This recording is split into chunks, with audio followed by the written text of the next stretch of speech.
E para a próxima palestra, eu convido o senhor Vinícius Soares, que ministrará a palestra Primeiro queijo canastra orgânico a receber certificação em Piauí. O senhor Vinícius Soares, ele é agrônomo pela UFV e gestão comercial pelo IF de Sul de Minas e sócio fundador da Faz o Bem Orgânicos, onde o primeiro queijo canastra orgânico recebeu o certificado em 2023, janeiro de 2023. Muito obrigado.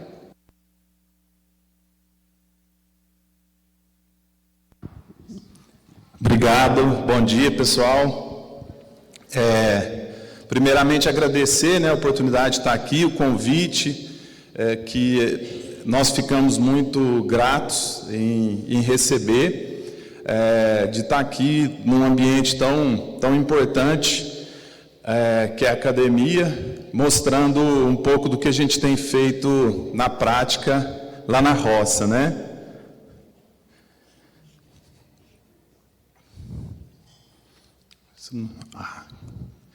Então, como está no próprio título da palestra, nós da Faz o Bem Orgânicos, nós ousamos produzir o primeiro e único queijo canastra orgânico certificado, tá? E toda a história, começa com um propósito.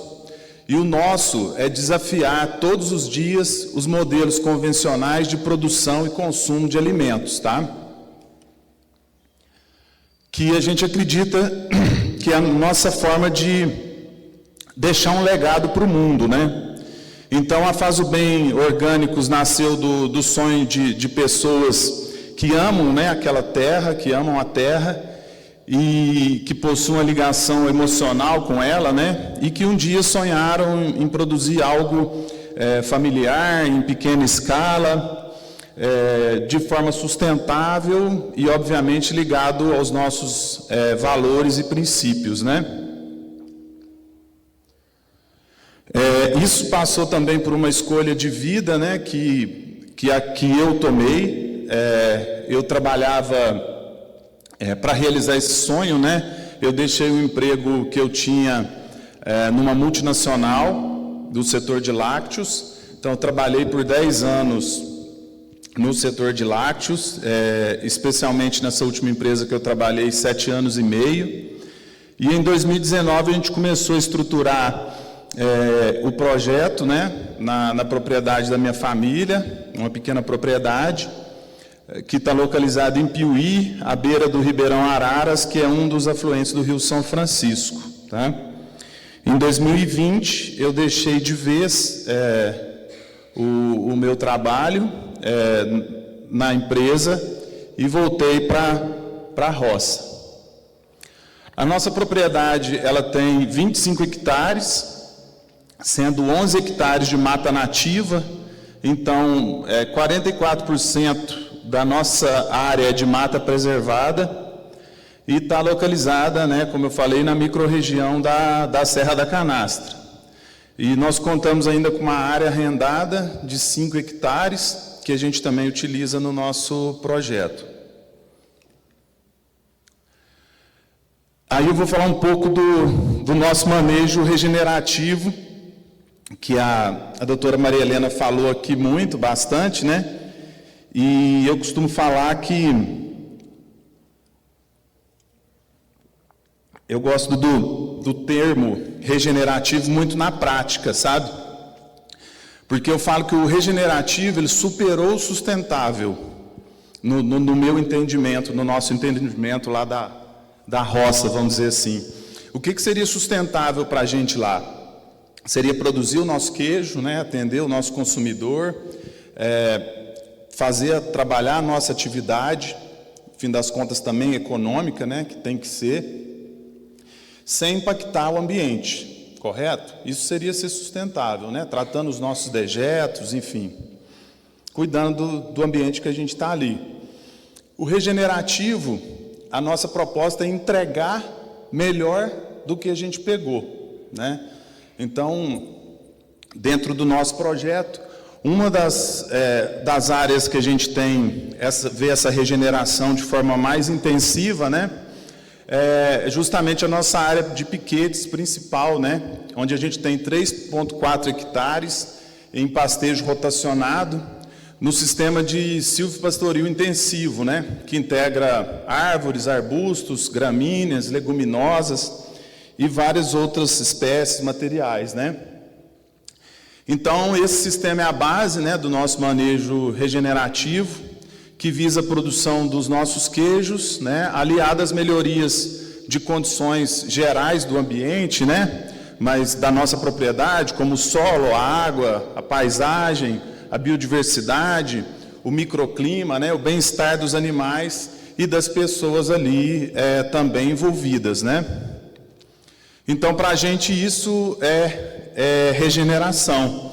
Então, nessa área, a gente plantou centenas de árvores, milhares de arbustos, assim, incontáveis, e eu costumo falar que daqui a 5, 10 anos a gente vai estar produzindo queijo debaixo de floresta, né?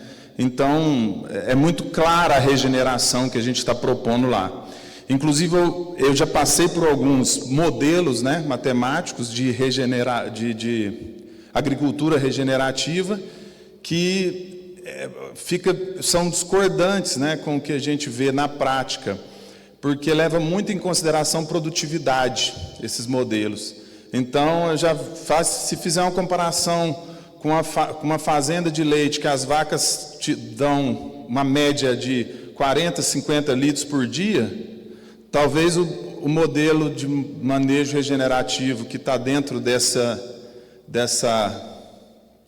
formato, desses modelos, né, vai dar como se essa fazenda fosse muito mais regenerativa do que a nossa, porque a nossa produtividade ainda é muito baixa. Então, eu falo que isso é muito na prática, essa regeneração é na prática e que muitas vezes ainda não encaixa nesses modelos. E aí o manejo orgânico, né, eu acho que a Maria Helena falou bastante já, mas passando por cima, bem por cima, né, então o manejo orgânico vai desde a produção da comida dos animais, né, então não são utilizados adubos químicos, agrotóxicos, sementes transgênicas, né. De uma forma geral, as vacas são tratadas com homeopatia, fitoterapia, vacinação, controle biológico, né? A gente trabalha muito mais na prevenção do que no curativo, né? Então, o nosso trabalho é muito prevenir, muito mais do que socorrer, né? Isso também é uma coisa que no convencional a gente vê pouco ainda, né? Esse trabalho de prevenir, né? Então a gente faz um trabalho, por exemplo, com a CCS, que eu falo assim, é um manejo integrado, né? Da contagem de células somáticas, mastite subclínica, né? A gente trabalha, por exemplo, com fitoterapia, utilizando a babosa, né? No pré-parto. A gente trabalha com homeopatia para todas as categorias. A gente trabalha com a vacina, que poucos produtores convencionais utilizam e que funciona super bem. A gente cuida muito da questão de ambiente, então não deixa o gado na pista de trato, por exemplo, que é onde tem mais fezes e urina, então cuida muito disso. E também faz análises mensais individual por vaca. Apesar de sermos pequenos produtores, fazemos esse trabalho também para fazer justamente um manejo integrado e trabalhar sempre na prevenção. Com esse manejo a gente chegou, desde outubro a gente não tem um caso de mastite nas vacas, né? Lógico que o nosso rebanho é pequeno, mas eu acho que é uma grande vitória nossa. A gente teve agora um caso de mastite com a vaca que a gente secou, ela teve um problema que perdeu a cria, um feto mumificado, então foi no meio dessa confusão aí ela acabou desenvolvendo uma mastite, mas é uma vaca que vai até para descarte, infelizmente. E aí, dentro da história toda, a gente, né, conseguiu atender os padrões exigidos pelo MAPA, dentro lá da portaria número 52. Nós somos certificados através do IBD, né? E agora acabamos de renovar a nossa certificação para mais um ano, tá?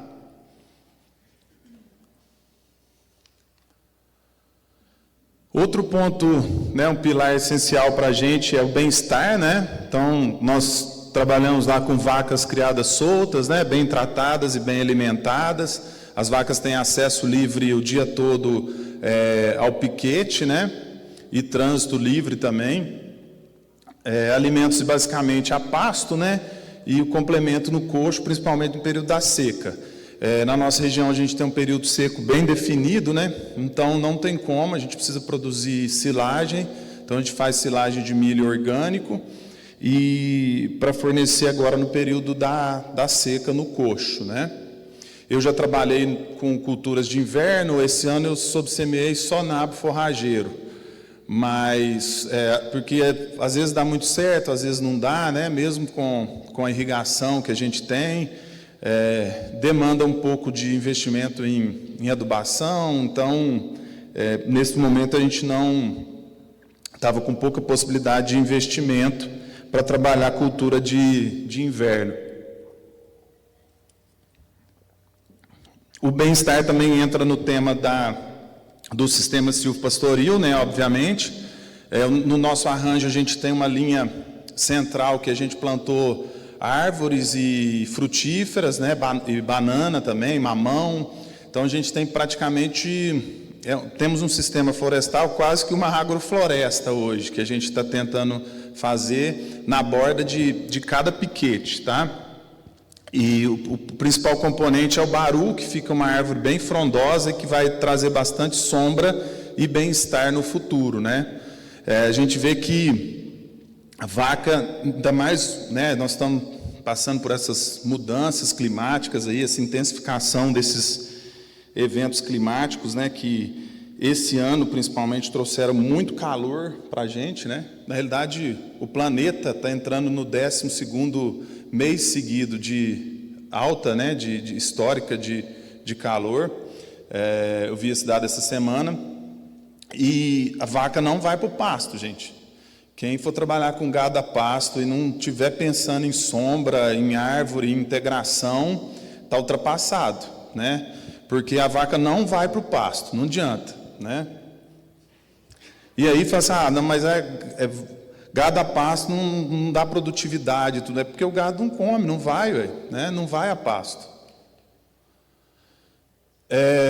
Então, assim, a produção nossa, né, como eu falei, familiar, artesanal, em pequena escala, né?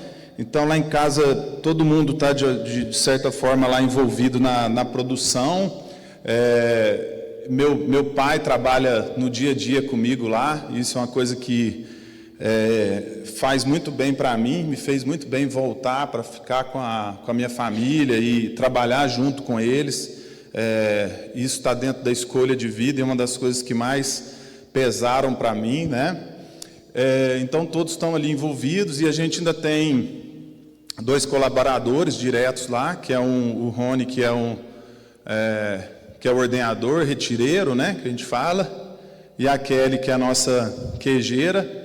Então, todo o processo é familiar mesmo, em pequena escala, e atualmente a gente produz cerca de 150 litros de leite por dia e produzimos 15 peças de queijo, né? O queijo canastra, né, um queijo que ele pode ser produzido só com leite da propriedade, e ele é feito à mão, queijo artesanal, não tem nenhuma prensa, não tem nenhuma máquina, né, nesse processo.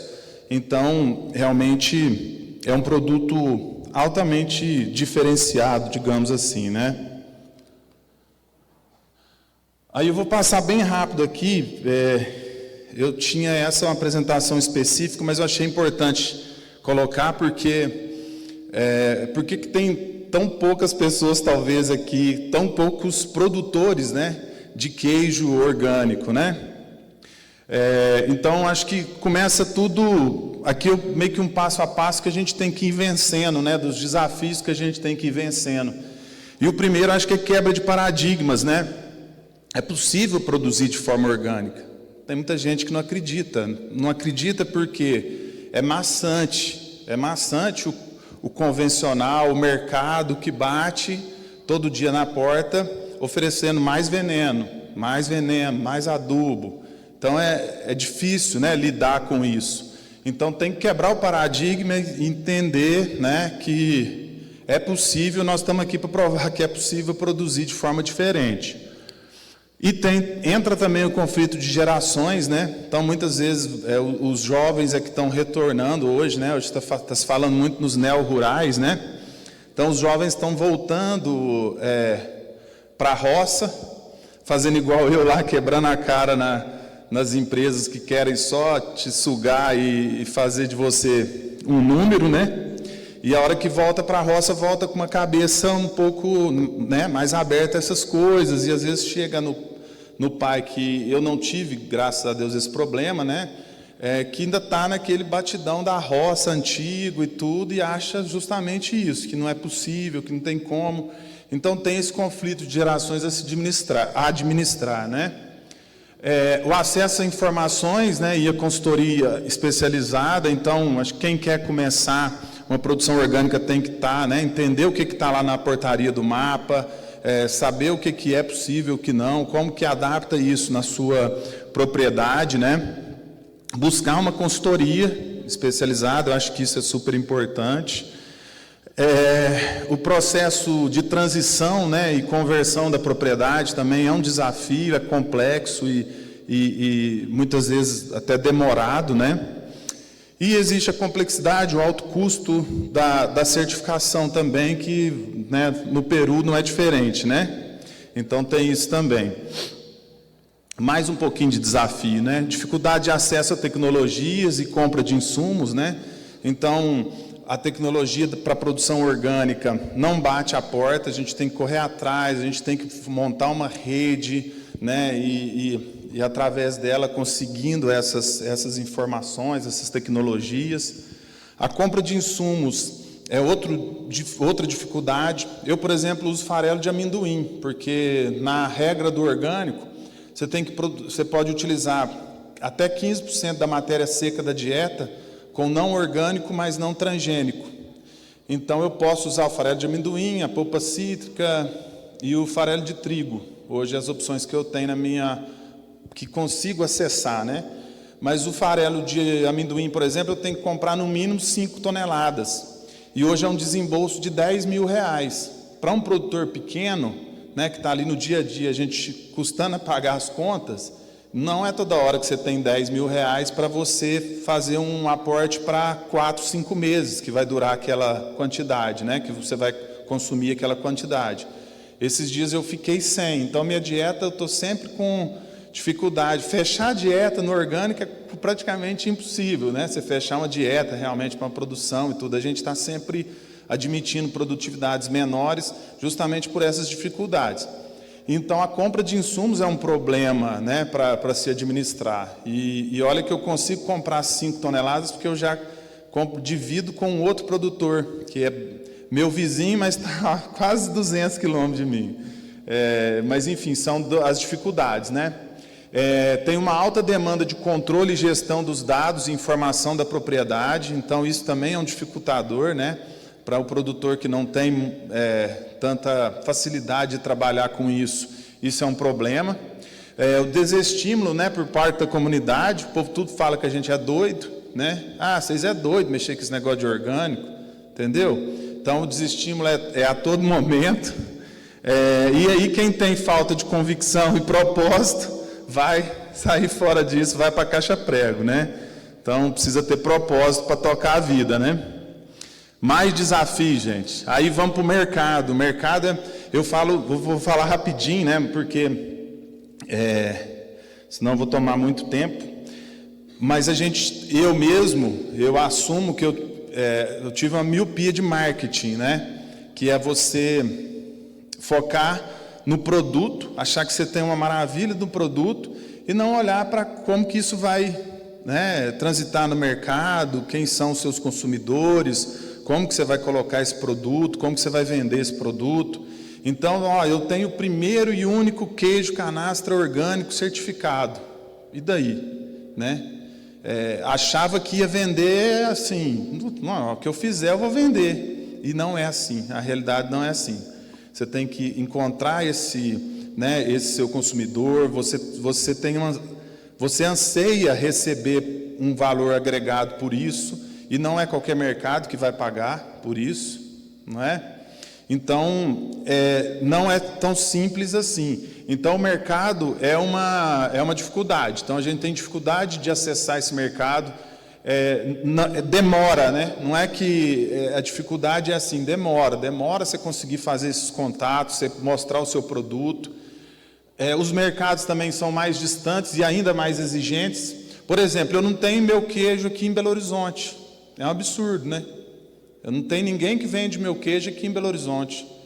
Eu acredito porque não tem parceiro, empório, enfim, coisa que seja que tenha um entendimento do que seja o meu queijo, do público que ele pode explorar com isso, entendeu?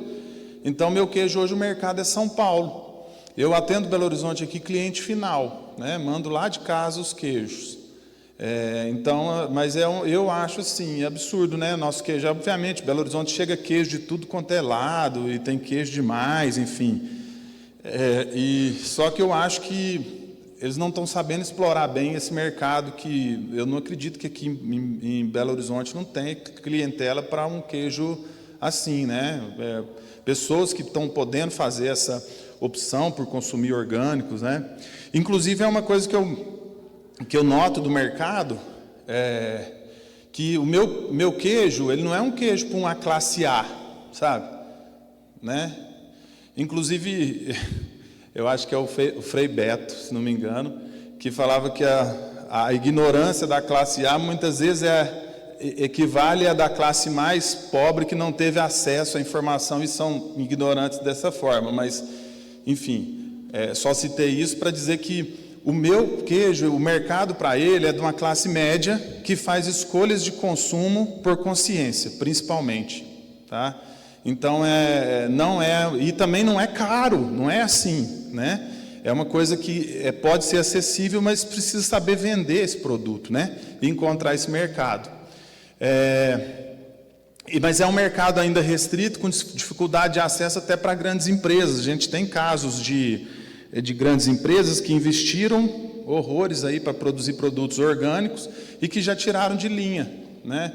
O caso da Nestlé, o caso da Danone, mas por outros problemas, né? Eu acredito. Eu acho que tentaram colocar os produtos na mesma cadeia que já tem, de hipermercados, para aproveitar a logística que tem, tudo que por fim ficou inviável, né?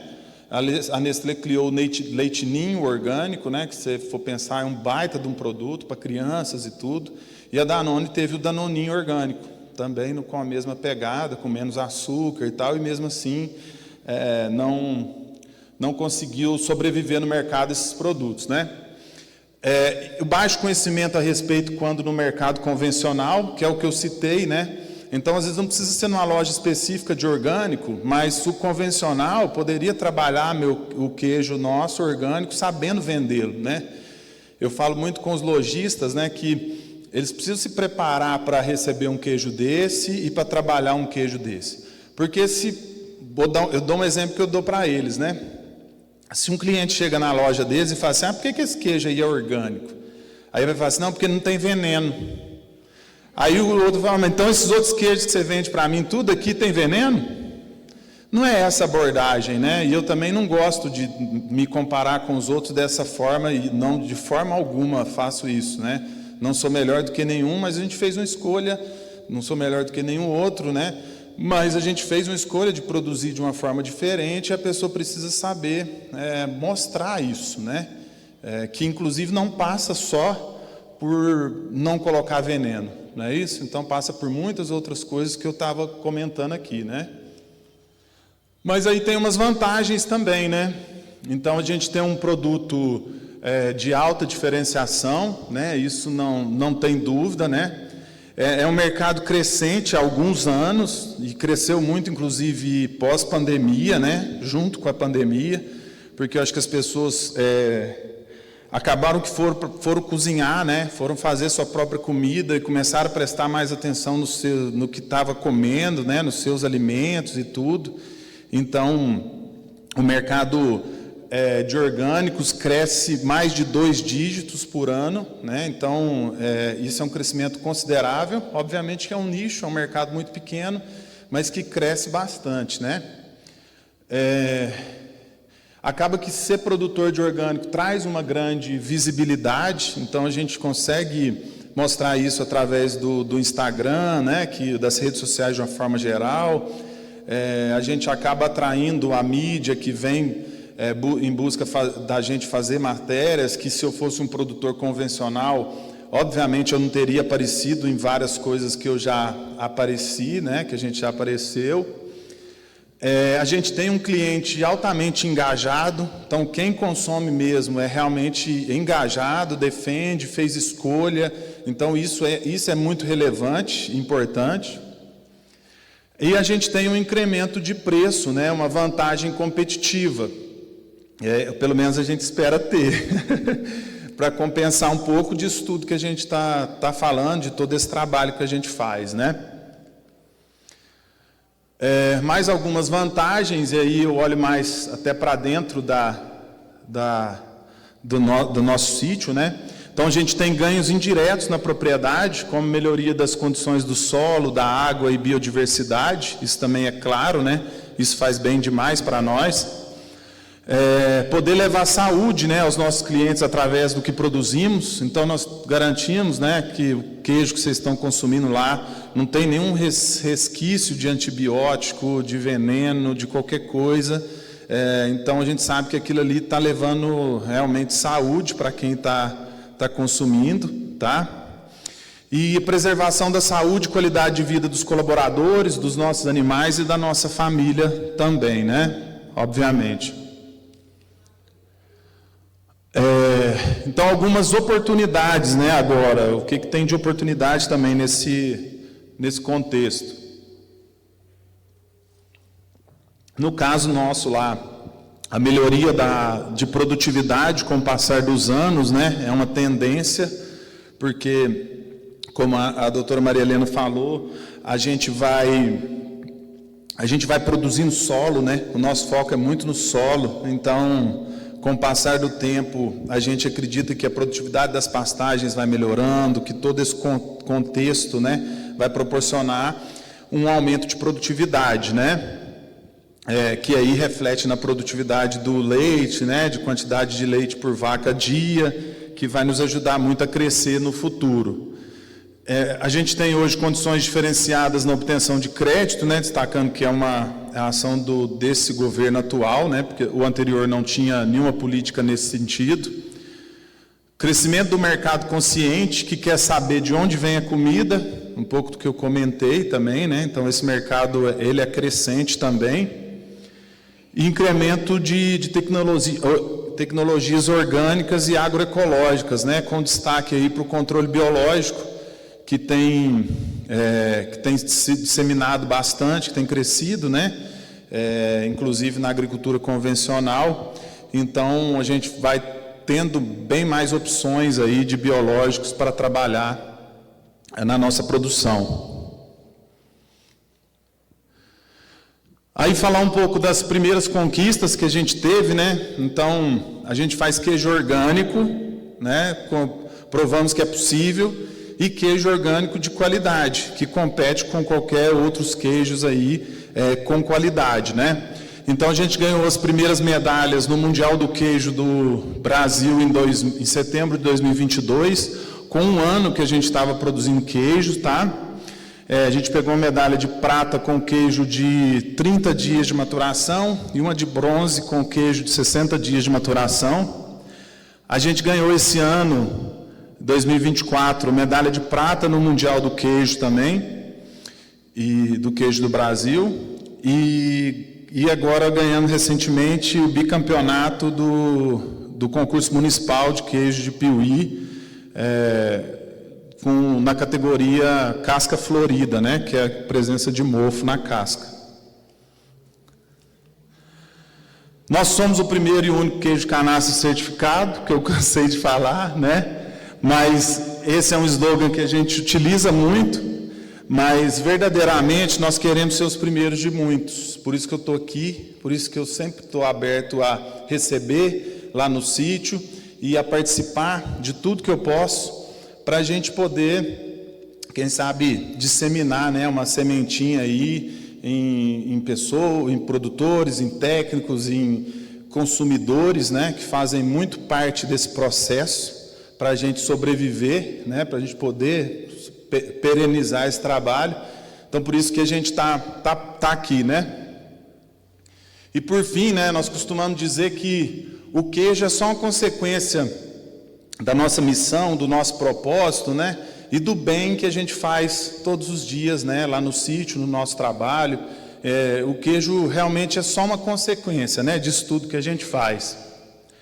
E que nós não almejamos fazer o melhor queijo do mundo, mas sim o melhor queijo para o mundo. Eu ia te pedir para passar um videozinho, gente, de 1 minuto e meio, que é quase que um vídeo institucional, mas que fala um pouco dos próximos passos, né? Dos sonhos que a gente tem, e o principal é que o nosso sítio possa se tornar uma fazenda escola, uma área demonstrativa, uma unidade demonstrativa, onde a gente possa, inclusive, intensificar, colocar mais coisas nessa integração, né? A gente está estudando, avaliando, começar a utilizar os porcos, né? Também na integração de áreas de plantio de milho e de pastagem, porque a gente tem o soro do queijo, que já ajuda, alimenta o porco, e aí a gente pensando em como inserir isso em determinadas áreas. Eu tenho um sonho de colocar galinha na mesma rotação das vacas, né? Que seria a vaca passou no piquete e eu entraria com as galinhas. Então, para mostrar que, além de orgânica, agroecológica, né, regenerativa, a gente pode ser altamente produtivo, né? Uma pequena propriedade da agricultura familiar pode ser altamente produtiva. Chegar lá no fim do mês e falar assim, não, a gente está produzindo 600 quilos de queijo, sei lá, tantas dúzias de ovos, tantos quilos de porco por mês, né? E galinha caipira, porco caipira, para tentar manter o que tem se acabado, né? Porque se a gente deixar o modelo do agronegócio tocar as coisas como vem tocando, nós vamos acabar com tudo isso. Daqui uns dias não tem ovo caipira, não tem porco caipira, não tem queijo canastra. É devastador a velocidade que as coisas estão acontecendo. O pequeno produtor está sendo empurrado para fora das suas propriedades, está arrendando tudo para plantio de milho, soja, algodão e tudo. E, enfim, se não tiver um movimento contrário a isso aí, eu não sei onde a gente vai parar, tá? Pode passar. Olá, eu me chamo Vinícius e junto da minha família fundei a Faz o Bem Orgânicos.